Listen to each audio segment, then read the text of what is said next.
ఏడేడు జన్మాల బంధాలతో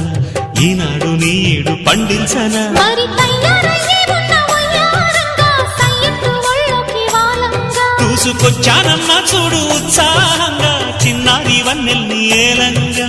ప్రతిక్షణం పరవశం కలగగా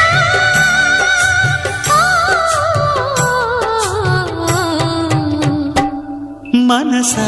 పలకవే మధుమాసపు కోయిలవై చెలినే తెలుపవే చిగురాశల గీతికవై